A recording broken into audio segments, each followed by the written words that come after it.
Good morning दोस्तों, study with Kamlesh में आपका स्वागत है। लास्ट लेक्चर में मैंने हिमालयी नदी तंत्र है उसके बारे में मैंने एक्सप्लेन किया था, वो फिनिश हो गया था। आज मैं प्रायद्वीपीय जो अफवाह तंत्र है उसके बारे में एक्सप्लेन करने वाला हूँ। ठीक है, चलिए शुरू करते हैं आज क्लास। देखिए, प्रायद्वीपीय अफवाह तंत्र हिमालयी अफवाह तंत्र से पुराना है।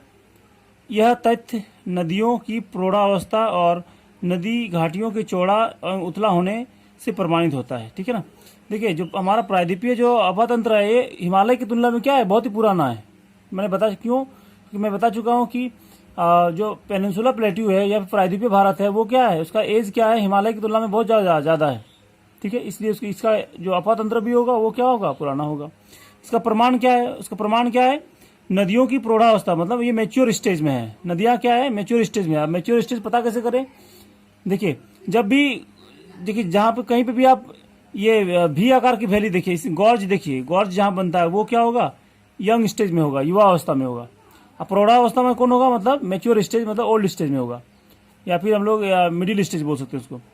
जहां पे कहीं पे भी उथला नदी होगा, उथला मतलब ऐसा वाला, या ये ऐसा नदी जहां पे होगा वो क्या होगा, उसका एज ज्यादा होगा। ऐसा जहां पे बनता होगा वैली वो क्या होगा, हमारा यंग स्टेज होगा। ये क्या होगा, ओल्ड स्टेज होगा या फिर प्रौढ़ावस्था होगा। ठीक है, तो ऐसे सारे नदियां आपको मिलेगा उथला हुआ। इसमें घाटी भी आकार की घाटी नहीं मिलेगी हमारा पेनिनसुला प्लेट्यू में या प्रायद्वीपीय भारत में। ठीक है, इसलिए ये प्रमाण करता है। तो प्रौढ़ावस्था और नदी घाटियों का चौड़ा उथला होना, उथला मतलब फैला हुआ होने से प्रमाणित होता है कि ये पूरा, इसका एज क्या है, बहुत ही पूरा ज्यादा है। देखिए आगे, पश्चिमी तट के समीप स्थित पश्चिमी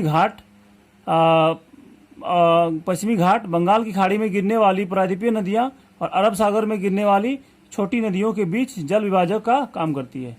तो प्रायद्वीपीय में दो प्रकार की नदी पाई जाती है, एक पूर्व की ओर बहने वाली, दूसरा क्या है, पश्चिम की ओर बहने वाली। मैं आपको मैप में दिखा देता हूँ। देखिए, ये हमारा क्या है, ये जो है हमारा पश्चिमी घाट है। यहाँ से जो इधर नदी बहती है बंगाल खाड़ी की तरफ, यहाँ से जो इधर बहती है हमारा अरबियन सी की ओर, इसलिए क्या हो गया, दो भागों में बांटा गया है। तो देखिए यहाँ पे क्या हो गया, हमारा ये जो वेस्टर्न घाट है, ये पश्चिमी घाट है, ये क्या हो रहा है, हमारा जल विभाजक का काम कर रहा है कि बंगाल की खाड़ी की ओर गिरने वाली नदियां और अरब सागर की ओर गिरने वाली नदियों के बीच जल विभाजक का काम करती है। आपको ये याद रखना है, ये बीच मैंने पहले वीडियो में बता चुका हूं ऑलरेडी।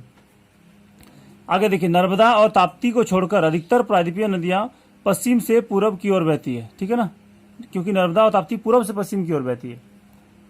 प्रायद्वीपीय के उत्तरी भाग से निकलने वाली चंबल, सिंध, बेतवा, केन, सोन गंगा नदी का तंत्र का अंग है। ठीक है ना, ये तो बताया मैंने, एक्सेप्शन है। ठीक है ना, ये सारी नदियां कहां से निकलती है, प्रायद्वीप से निकलती है, लेकिन है किसका भाग, वो हिमालय रिवर सिस्टम का पार्ट है। ये एक्सेप्शन है, इसको आपको छोड़ देना पड़ेगा। प्रायद्वीप के अन्य प्रमुख नदी तंत्र महानदी, गोदावरी, कृष्णा, कावेरी हैं। ये सब हम लोग पढ़ना है अभी। प्रायद्वीपीय नदी तंत्र की विशेषता है, अब विशेषता के बारे में, फीचर्स के बारे में जान लेते हैं। ठीक है ना, अभी तक जो मैंने बताया इसमें उतना कुछ नोट डाउन करने वाली चीज है नहीं। ठीक है, इसके बाद जो है सारा आपको करना है। देखिए, विशेषता है कि यह एक सुनिश्चित मार्ग, इसका मार्ग क्या है, एक सुनिश्चित है, क्योंकि ये मार्ग ज्यादा बदलती नहीं है। क्योंकि जो हमारा प्रायद्वीपीय पठार है वो बहुत ही कठोर है। जो एक बार रास्ता बनने के बाद क्या होता है, उसको वही रास्ते में जाती है। और प्रायद्वीपीय पठार क्या है, वो हार्ड रॉक से बना हुआ है, उसको काटना क्या आसान नहीं है, इसलिए क्या उसका मार्ग क्या होगा, सुनिश्चित होगा। दूसरा क्या होगा, ये विसर्प नहीं बनाती है। विसर्प कहाँ बनाती है, जहां पे ज्यादा मिट्टी क्या होता है, जितनी गाद या चिकनी मिट्टी ज्यादा जमा करती है, तो ये नदियां उतना जमा नहीं करती। इसके कारण क्या होता है, ये हमारा विसर्प या लूप, या फिर हम लोग उसको बोलते हैं मियांडर नहीं बनाती है। लेकिन हमारी हिमालय नदियां क्या होते हैं, मियांडरिंग बनाती है। ठीक है ना, ये वाला होता है। तो ये हो गया। और ये नदी बारहमासी नहीं होती है, मतलब अधिकतर नदी इसमें क्या होता है, बारहमासी नहीं होती है, मतलब वो मानसूनी होती है। मानसून पे उसका जल निर्भर करता है, क्योंकि बर्फ से तो निकलती नहीं है। ये सारे क्या होता है, मानसून के जल पर निर्भर होता है। लेकिन फिर भी कुछ जो बड़ी नदियां हैं वो हमारा मतलब बारहमासी होती है। जैसे गोदावरी, कृष्णा, कावेरी, ये सारे क्या हो गए, बारहमासी है, सालों भर बहती है, 12 मास। यद्यपि भ्रंश घाटियों से बहने वाली नर्मदा और तापी इसका अपवाद है। ये दोनों जो नदी है हमारा, नर्मदा और तापी, ये दोनों एक्सेप्शन है। ये दोनों भी क्या है हमारा, ये दोनों 12 मासी नदी है, सालों भर बहती है, एक ही जैसा पानी, अफवाह में कोई अंतर नहीं होता है। तो ये हमारा कुछ था brief introduction about peninsular river. ठीक है ना, अब हम लोग आते हैं कि इसका evolution of peninsular drainage system, ठीक है ना। प्रायद्वीपीय अपवाह तंत्र का क्या उद्विकास, मतलब उद्विकास मतलब क्या होता है, मतलब क्या होता है, उद्भव और प्लस विकास। उद्भव मतलब ओरिजिन हो गया और विकास मतलब डेवलपमेंट। तो ओरिजिन किसी चीज का उत्पत्ति होना, फिर उसके बाद धीरे धीरे डेवलपमेंट होता है। जैसे एक बच्चा पैदा होता है तो उसका क्या हो गया, ओरिजिन हो गया। फिर उसके बाद बढ़ता है धीरे धीरे, 1 साल 2 साल उसके बड़ा हो जाता है, एज होता है, ठीक है ना। तो इस तरह से क्या होता है, उसका विकास होता है। तो दोनों को मिला तो क्या हो जाता है हमारा उद्विकास। तो उद्भव और विकास से क्या बना है, उद्विकास बना है। इंग्लिश में क्या होगा, evolution. Evolution equal to origin plus development हो गया। अगला हमारा अति प्राचीन, मतलब बहुत ही पुराना होगा, ठीक है ना। अति प्राचीन काल में 3 भूगर्भिक घटनाओं ने आज की प्रायद्वीपीय भारत के अपवाह तंत्र को स्वरूप प्रदान किया है। 3 घटनाओं ने आपको, 3 भूगर्भिक घटना जानना है आपको। यही 3 घटनाएं क्या है, हमारे जो प्रायद्वीपीय नदी तंत्र है उसको डिसाइड करता है। कैसे, अब मैं दिखाता हूं अभी। तो पहला क्या है, देखिए हमारा पहला क्या हो गया हमारा, आरंभिक टर्शियरी काल के दौरान प्रायद्वीपीय के पश्चिमी पार्श्व का अवतलन या धसाव, जिससे यह समुद्र तल के से नीचे चला गया, ठीक है ना। ये देखिए, ये एज जो है टर्शियरी एज, आपको जो पृथ्वी को अलग अलग कालों में बांटा गया है, ठीक है ना। टर्शियरी एज हो गया, टर्शियरी काल हो गया, तो वो सारे मैं किसी दिन एक वीडियो में बताऊंगा आपको, ठीक है ना। तो आपको ध्यान नहीं देना इसमें। तो टर्शियरी एज के दौरान प्रायद्वीपीय भारत के पश्चिमी भाग, जो पश्चिमी भाग है, जैसे देखिए ये वाला हो गया, ये हमारा क्या हो गया, वेस्टर्न घाट हो गया। जो पश्चिमी भाग मतलब ये वाला पोर्शन, ठीक है। ये वाला पोर्शन क्या हो गया, ये वाला पोर्शन क्या हो गया, ऐसे मैं आपको मानचित्र बनाता हूं। देखिए, आप मान लीजिए कुछ ऐसा था पहले, कुछ ऐसा, ये वाला, इसका 3D बना देता हूं। देखिए यहां से हो जाएगा,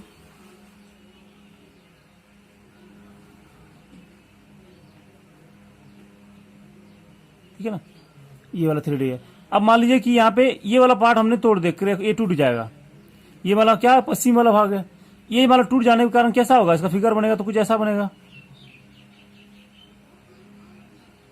ये जब टूट जाएगा, यहां से इधर वाला टूट के अलग होगा, तो ये इधर वाला पोर्शन क्या होगा, नीचे आएगा, ठीक है। और इसके नीचे आने के कारण क्या होगा, सेंटर ऑफ ग्रेविटी जो होगा वो क्या बदल जाएगा। मान लीजिए सेंटर ऑफ ग्रेविटी यहाँ पे था, तो अब बैलेंस करने के लिए थोड़ा इधर आना पड़ेगा। तो देखिए, ये जब टूट जाएगा तो ये वाला पोर्शन क्या होगा, ऑटोमेटिक हमारा ऊपर उठेगा।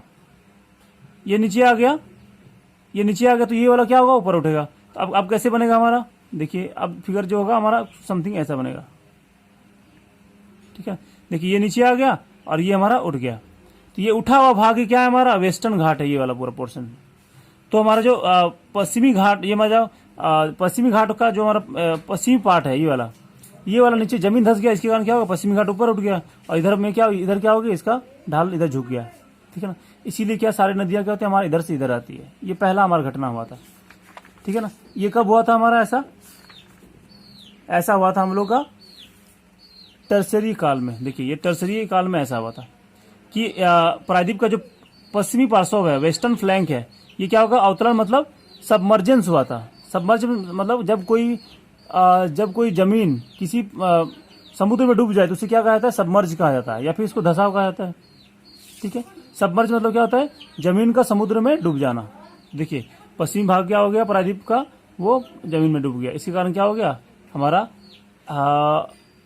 ये जो पार्ट है हमारा वेस्टर्न घाट का फॉर्मेशन हुआ। इसलिए हम लोग बोल सकते हैं कि ये जो हमारा है ब्लॉक माउंटेन है। जब कोई भाग टूट के या ऊपर उठ के कोई पर्वत बनता है तो क्या होता है, वो वाला पर्वत हमारा भ्रंशोत पर्वत होता है या फिर ब्लॉक माउंटेन होता है। मैं माउंटेन के बारे में डिटेल से लूंगा एक बार, ठीक है ना। इससे मूल जल संभर दोनों और की नदियां सामान्यतः सिमेट्रिकल प्लान की गड़बड़ी होगी, ठीक है ना। अब देखिए, अब नदी कहीं और जा रही थी, लेकिन अब क्या हो गया, अब सारी नदी इधर बहेगी और यहां से इधर बहने लगी। 2 टाइप का नदी हो गया। अब देखिए हमारा ये पहला घटना था। दूसरा घटना क्या हुआ था, हिमालय में होने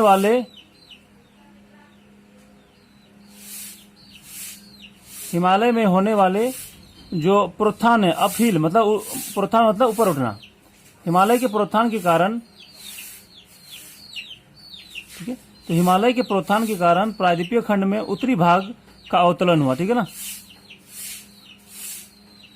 ठीक है, हिमालय अब क्या होगा, हिमालय का अपलिफ्टमेंट के कारण क्या हो गया हमारा, तो देखिए ये वाला पार्ट हो गया, तो उत्तरी भाग का क्या अवतलन हुआ और परिणाम स्वरूप भ्रंश द्रोणियों का निर्माण हुआ, मतलब फॉल्टिंग हुआ। जैसे देखिए अभी मैंने बताया था कि इधर हमारा हिमालय है, तो हिमालय का फॉर्मेशन कारण ये हिमालय वाला पोर्शन क्या हो गया, ऊपर उठ गया, ये वाला पार्ट मान लीजिए।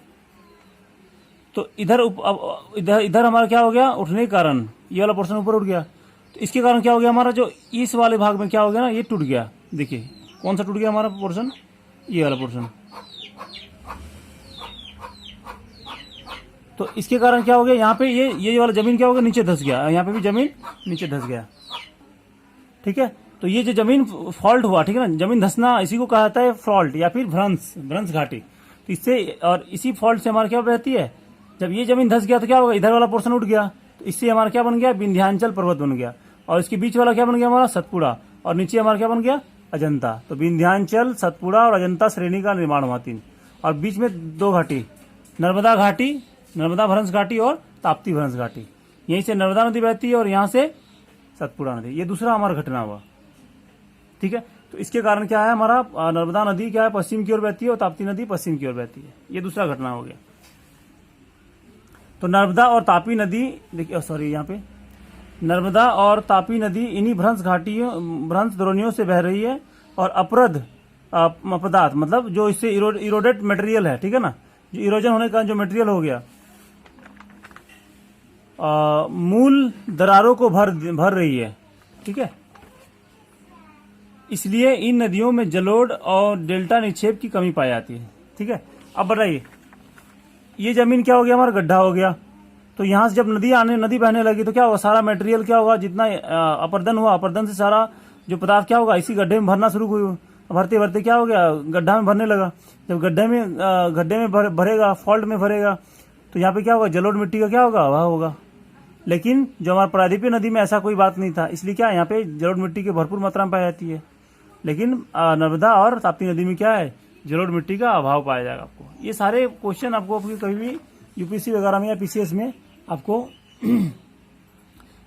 एक विकल्प स्टेटमेंट के रूप में दिया जा सकता है, आपको ध्यान रखना है।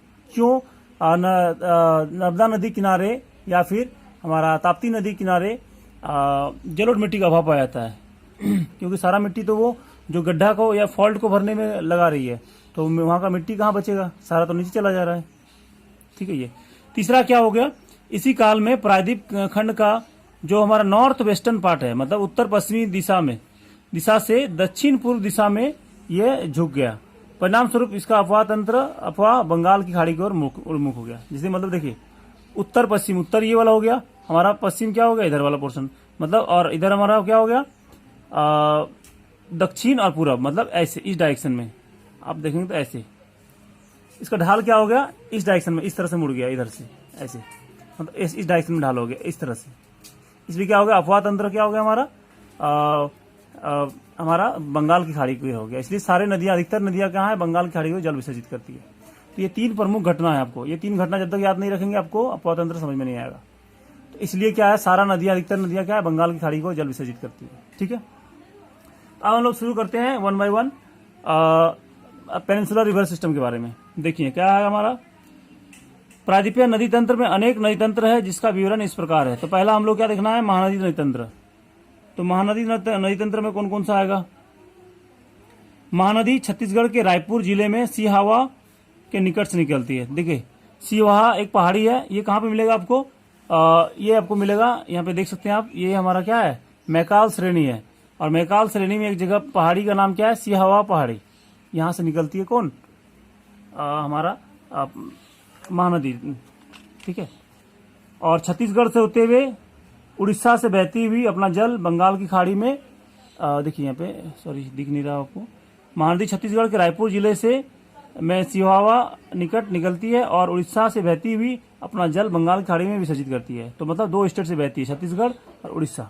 ठीक है, यह नदी 851 किलोमीटर लंबी है, इसकी लंबाई है। इसका जल ग्रहण क्षेत्र 1.42 लाख स्क्वायर किलोमीटर है।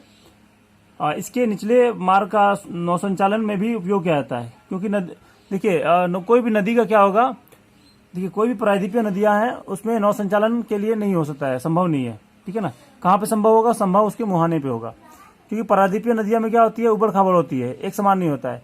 कहीं पे झरना होता है, तो बीच में झरना होगा तो आप जहाज वहां पे चला नहीं सकते हैं। ठीक है ना, और नदी के मुहाने में क्या होता है, उसका इलाका क्या होता है, लगभग प्लेन होता है, इसलिए वहां पे नौ संचालन संभव है। सभी प्रायद्वीपीय नदियों में क्या है, लगभग हमारा क्या है, निचले मार्ग में क्या होता है, नौ संचालन संभव होता है। आपको एक लॉजिक याद रखना है, ठीक है। इस नदी का अपवाद द्रोणी 53% मध्य प्रदेश, छत्तीसगढ़, 53% कहाँ पे है, मध्य प्रदेश और छत्तीसगढ़ में है, और 47% हमारा उड़ीसा में है, ठीक है। अगला देखिए हमारा, इसकी सहायक नदी कौन कौन सा है, शिवनाथ, मंड, ईब, हसदो, ओंग, जोक, ये सारे क्या है, और तेल हमारा क्या है, ये सारी सहायक नदियां हैं। देखिए हमारा एक याद करने का बहुत ही अच्छा ट्रिक है, ऐसे याद कर सकते हैं, HIJ और क्या होगा, HIJ मोस्ट, ये वर्ड आपको याद रखना है। H के बाद I होता है, I के बाद J तो सीक्वेंस है, MOST मोस्ट। H से क्या हो गया हमारा, हसदो, I से क्या होगा, इब, IB इब हो गया, J से हो गया जोंक, M से क्या हो गया, मंड, O से हो गया ओंग, S से हो गया सियोनाथ, T से हो गया तिल, ठीक है ना। इतनी हमारे 7 सहायक नदियां हैं, ठीक है, ये सारी हमारे। आगे देखिए हमारा, इसके तट पर स्थित मुख्य शहर हमारा कौन सा है, कटक है जो उड़ीसा में है, और संबलपुर, 2 प्रमुख शहर हमारा कहाँ पे है, इसी में है। हीराकुंड बांध जो विश्व का सबसे बड़ा अर्देन डैम है। हीराकुंड बांध क्या है, इसका लंबाई कितना है, 4.8 किलोमीटर, सिर्फ बांध की लंबाई है। बाकी आप पूरे उसका जो बाउंड्री का जो लंबाई लेंगे तो बहुत ज्यादा हो जाएगा। सिर्फ बांध की लंबाई कितना है, 4.8 किलोमीटर है, बहुत बड़ा बांध होता है, ठीक है ना, इतना। अब विश्व का सबसे बड़ा अर्देन डैम, अर्देन डैम क्या होता है हमारा, जो मिट्टी बालू वगैरह से बने, इसको क्या कहा जाता है, अर्देन डैम कहा जाता है।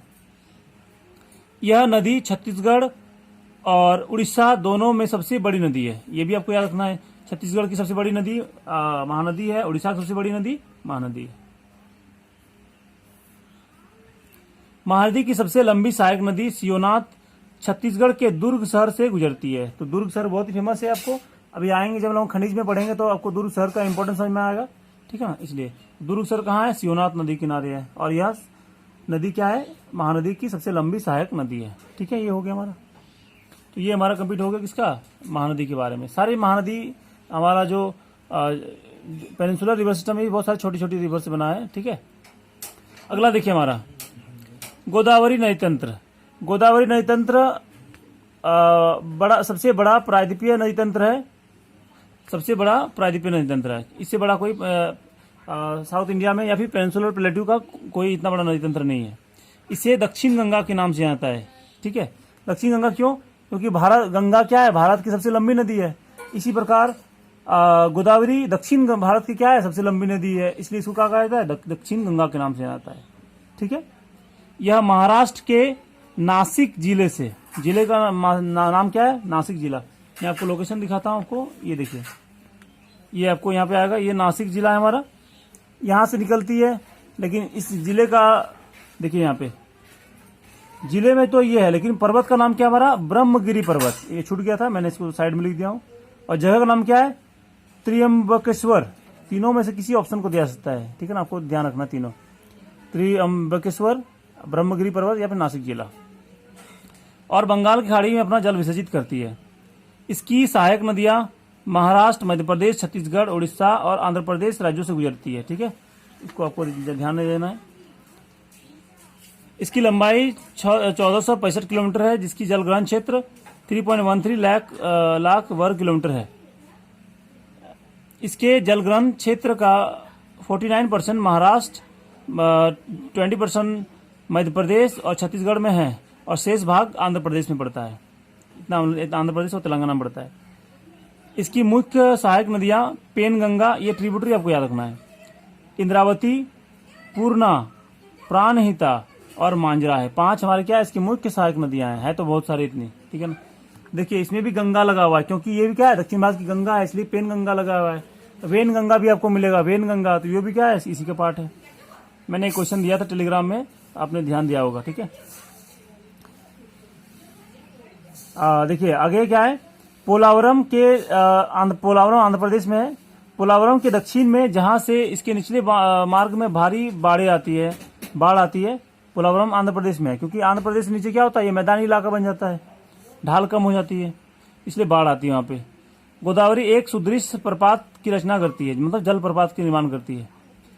इसके डेल्टाई भाग में नौ संचालन संभव है। ये आपको मैंने पहले ही बताया, कोई भी नदी का क्या होगा, डेल्टाई क्षेत्र में क्या होगा, हमेशा वो नौ संचालन के लिए संभव है। राजामुंदरी के बाद यह नदी कई धाराओं में विभक्त हो जाती है, ठीक है ना, क्योंकि राजामुंदरी एकदम निकट ही है समुद्र किनारे। कई धाराओं में विभक्त होकर एक बृहद डेल्टा का निर्माण करती है। तो इस डेल्टा का नाम क्या है, हमारा बृहद डेल्टा का नाम गोदावरी डेल्टा, ठीक है ना, आपको ध्यान रखना है। तो जहां जहां डेल्टा हो रहा है, आपको एक और चीज लॉजिक याद रखना है, सुंदरवन डेल्टा गंगा ब्रह्मपुत्र नदी तंत्र है, वहां पे गोदावरी डेल्टा होगा, फिर कृष्णा डेल्टा होगा, कावेरी डेल्टा होगा, सब में आपको क्या पाया जाएगा, मैंग्रोव वन। बहुत ही आसान लॉजिक है, आपको मैंग्रोव वन याद करने की जरूरत ही नहीं, कहां पाया जाएगा, जहां जहां डेल्टा बनेगा, ठीक है। गोदावरी भारत की दूसरी सबसे लंबी नदी है। पहली नदी कौन सी, गंगा हो जाएगी, इसलिए इसे बृहद गंगा के नाम क्या है, सॉरी इसलिए नहीं, इसे बृहद गंगा के नाम से जाना है। क्यों, क्योंकि इसका एज क्या है, हमारी जो ओरिजिनल गंगा है जो उत्तर भारत में बहती है उससे भी क्या है, इसका एज बहुत ही ज्यादा पुराना है, इसलिए इसका नाम क्या हो गया, वृद्ध गंगा के नाम से जाना जाता है, ओल्ड गंगा के नाम से जाना जाता है, ठीक है। प्राणहिता सबसे बड़ी सहायक नदी है इसकी, ठीक है। अगला देखिए हमारा इंद्रावती के बारे में थोड़ा जान लेते हैं क्या है। इंद्रावती गोदावरी की दूसरी सबसे लंबी सहायक नदी है, ठीक है, जिसे कालाहांडी की जीवन रेखा कहा जाता है। कालाहांडी कहाँ पे है, छत्तीसगढ़ में मिलेगा। ये बहुत ही आपको मिनरल्स जब आएगा, खनिज आएगा, तब मैं आपको बताऊंगा इसका इंपोर्टेंस क्या है। देखिए सारे चीज एक एक प्रमुख शहर क्या है, मैं सर कोई न कोई नदी किनारे स्थित है। इंद्रावती राष्ट्रीय उद्यान, इंद्रावती नेशनल पार्क छत्तीसगढ़ में इसके दाहिने तट पर स्थित है। देखिए हर एक नेशनल पार्क मैंने बहुत सारा बताया, सारा सारा क्या है, कोई न कोई नदी किनारे स्थित है। मांजरा, मांजरा नदी गोदावरी की सबसे लंबी सहायक नदी है, ठीक है। देखिए यहाँ पे बताया मैंने, प्राणहिता सबसे बड़ी, बड़ी मतलब देखिए यहाँ पे है, प्राणहिता सबसे बड़ी सहायक नदी, बड़ी मतलब क्या होगा, लार्जेस्ट, मतलब अमाउंट ऑफ वाटर के आधार पर सबसे ज्यादा ये हो गया। लेकिन सबसे लंबी कौन सा हो गया, लंबाई के आधार पे मांजरा सबसे लंबी हो जाएगी, ठीक है। जिसमें निजाम सागर स्थित है। तो एक निजाम सागर हमारा जलाशय है या निजाम सागर डैम। निजाम कहाँ पे है, निजाम कहाँ के फेमस है, हैदराबाद के, तो ऑब्वियस से कहीं तेलंगाना में ही होगा, ठीक है ना। तेलंगाना में आपको मिलेगा आपके ये निजाम सागर डैम, कहाँ पे, निजाम सागर डैम मांजरा नदी पे है, ठीक है। अगला देखिए हमारा कोरिंगा वाइल्ड लाइफ सेंचुरी या फिर कोरिंगा वन्य जीव अभ्यारण्य गोदावरी नदी के मुहाने पे होगा। देखिए मैं आपको लोकेशन दिखाना चाहे तो लोकेशन दिखा देता हूँ। देखिए यहाँ पे गोदावरी नदी है, एक गोदावरी नदी यहाँ पे, इसके मुहाने पे क्या होगा, हमारा कोरिंगा है, यहाँ पे कोरिंगा, ठीक है। और आप देखेंगे ये वाला जो नदी है हमारा, ये हमारा कौन सा है, इंद्रावती, ये इंद्रावती नदी है। ये कौन सा है, मांजरा नदी। और ये जो डैम दिख रहा है ये हमारा कौन सा हो गया, हमारा निजाम सागर डैम। और इसका नाम क्या हो गया, हमारा प्राणहिता या पेन गंगा जो बोलते हैं, ठीक है।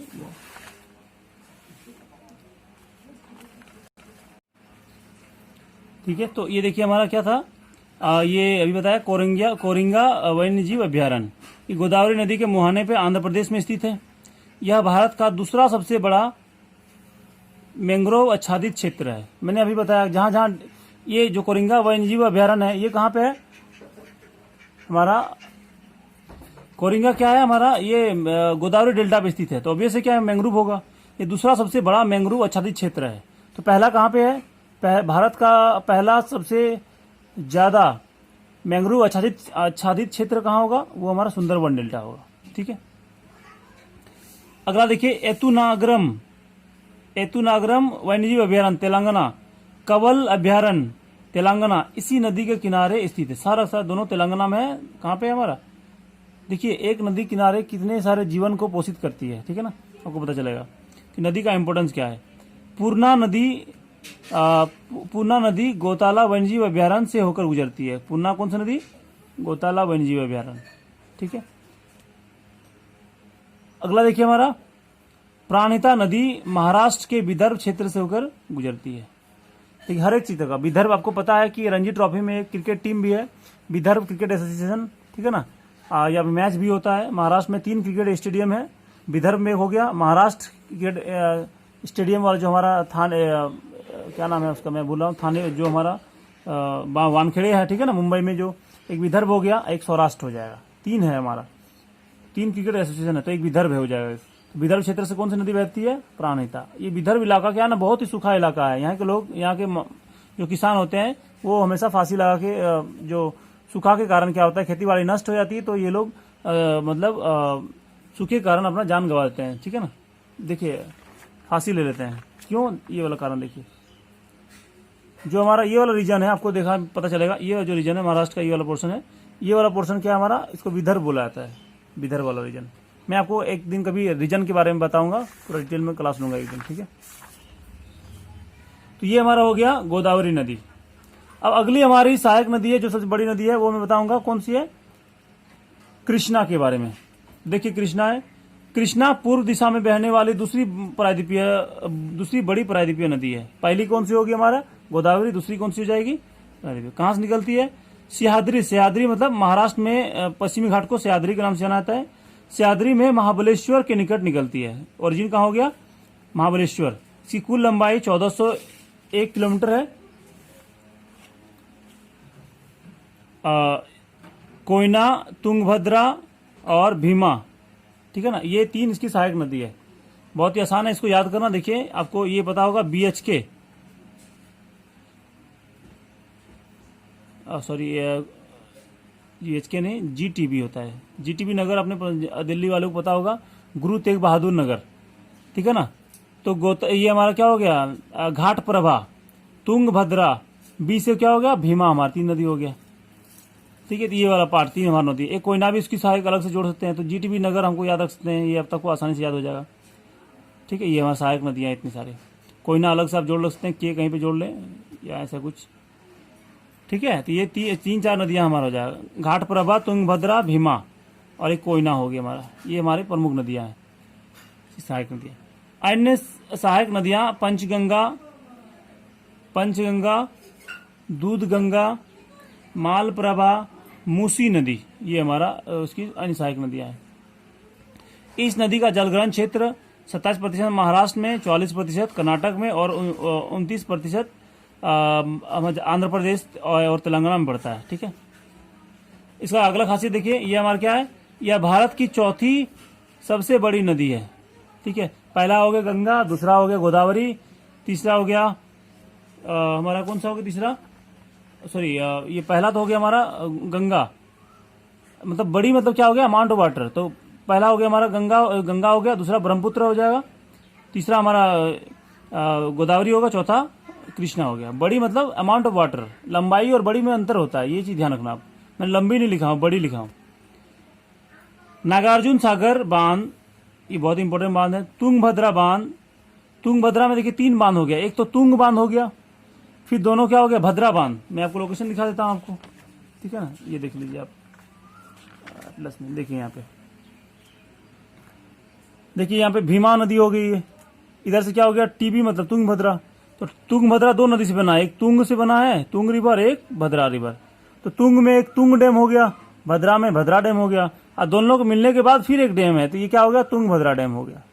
ठीक है, फिर नीचे क्या हो जाएगा हमारा, नागार्जुन सागर हो जाएगा। तो 4 डैम हो गया हमको।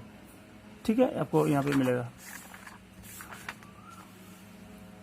तो नागार्जुन सागर बांध, तुंगभद्रा डैम और अलमट्टी डैम। ये एक और डैम कौन सा है,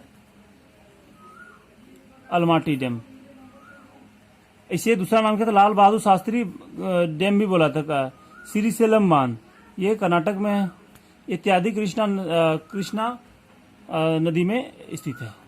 ठीक है, इसके अलावा एक और डैम है जो यहाँ पे मैं लिखा देता हूँ, ये पे जगह तो है नहीं, शिवाजी सागर डैम नाम से पता चल रहा है। कहाँ पे होगा, कहाँ होगा, महाराष्ट्र में होगा, MH शिवाजी सागर डैम होगा। ठीक है, तो ये हमारा एक और डैम हो गया।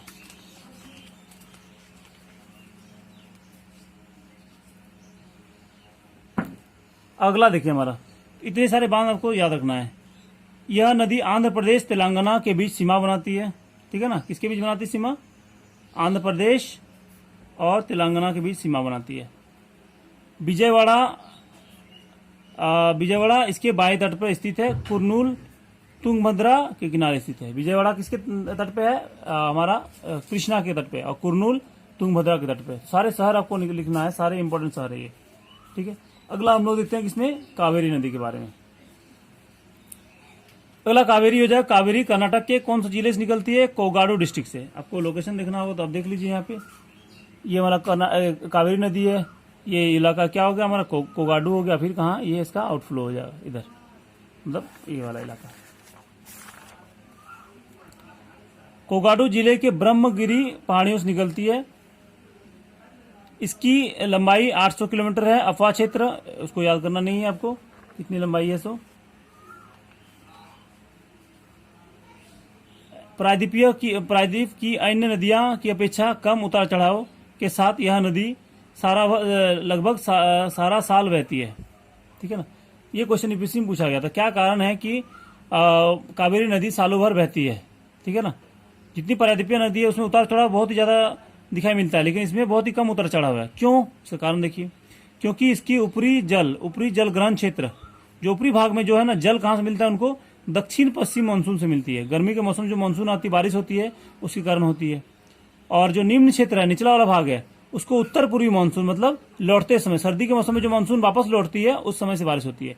तो ऊपर वाला गर्मी के समय, नीचे वाला क्षेत्र क्या है हमारा? लौटते हुए मानसून या फिर सर्दी के समय वाला मानसून। तो दोनों मानसून के कारण बारिश ज्यादा होती है। इसलिए क्या होता है, इसमें सालों भर पानी रहता है। इसमें उतार चढ़ाव क्या होता है? कम होता है। इस द्रोणी 3% के भाग केरल में, 41% कर्नाटक और 56% हमारा तमिलनाडु में पड़ता है।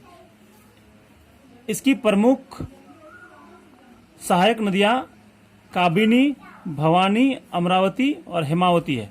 देखिए इसको लॉजिक आप रख सकते हैं। BHK मतलब क्या होता है? Bathroom hall kitchen. हम लोग को क्या चाहिए? अटैच्ड बाथरूम चाहिए। अटैच्ड बाथरूम हॉल किचन मतलब क्या? A से हो गया अमरावती, B से हो गया भवानी, H से हो गया हेमावती और K से हो गया काबिनी। हेमावती को मैंने लिखा नहीं हो, लेकिन आप लिख लीजिएगा इसमें हेमावती, H से हेमावती। बहुत ही अच्छा लॉजिक है। अमरावती, भवानी, हेमावती एंड काबिनी, ये हमारा 4 ट्रिब्यूटरीज हो गया। देखिए जो टीपू सुल्तान की राजधानी थी हमारा, राजधानी श्रीरंगपट्टनम कर्नाटक में, तंजावुर इरोद तमिलनाडु मिलेगा ये, और तिरुचिरापल्ली ये भी कहाँ पे है? तमिलनाडु में है। इस नदी के तट पर स्थित शहर है। आपको याद रखना, तिरुचिरापल्ली अभी पूछा गया था लास्ट ईयर 2018 में, यूपीएससी में पूछा गया था क्वेश्चन। मैच द फॉलोइंग में था नदी और इसका शहर। कृष्णा राज सागर पता होगा, कर्नाटक क्या है ना आपको, हम्पी साम्राज्य का भाग था और हम उसमें कृष्णदेव राय उसके राजा थे। ठीक है ना। तो इसलिए उनके नाम पे रखा गया कृष्ण राज सागर, कर्नाटक में है। और स्टैनली जलाशय तमिलनाडु में है। ये प्रमुख हमारे बांध है। ठीक है ना। अगला देखिए, शिव समुद्रम जलप्रपात कावेरी नदी पे स्थित है। ठीक है। अगला देखिए, रंगनाथिट्टू पक्षी अभ्यारण्य कर्नाटक में का आधार कावेरी नदी है। ठीक है ना। तो कावेरी नदी इसी अभ्यारण्य से पास होता है। उसके अलावा कौन कौन सा है? बांदीपुर, नागरहोल उद्यान, वायनाड राष्ट्रीय उद्यान, काबिनी नदी के जलग्रहण क्षेत्र में स्थित है। वायनाड कहाँ हो गया? केरल में हो गया। बांदीपुर और नागरहोल कर्नाटक में हो जाएगा। ठीक है। अमरावती इसकी सबसे लंबी सहायक नदी है। ये वाला पार्ट हो जाएगा। ठीक है। तो अगला देखिए हमारा कौन सा है? पश्चिम की ओर बहने वाली प्रमुख नदियां। तो ये मैं आज नहीं बता रहा हूं। ठीक है ना। तो आज की क्लास में बस इतना ही रखता हूं। आज हमारा ये क्या हो गया, जो पेनिनसुलर रिवर है उसमें सारे प्रमुख नदियां हो गई। अब जब नेक्स्ट में बताऊंगा वो प्रायद्वीप की छोटी नदियां बताऊंगा। ठीक है। तो जब भी इसके बाद भी कोई आपको डाउट है तो आप कमेंट कर दे। ठीक है। और मैं इसके बाद नोट्स इंग्लिश में भी मैं भेजने वाला हूं। ठीक है। आप यदि इस चैनल में यदि नए हैं तो आप इसको लाइक करें, शेयर करें, सब्सक्राइब करें, ताकि ज़्यादा से ज़्यादा लोगों को इसको फ़ायदा पहुँचे। ठीक है ना। और चैनल को सब्सक्राइब नहीं किया है तो आप सब्सक्राइब कर लीजिए, ताकि आपको अगली नोटिफिकेशन अपडेट मिलते रहे। ठीक है ना। तो आज फिलहाल इतना ही रखता हूँ। थैंक यू, धन्यवाद।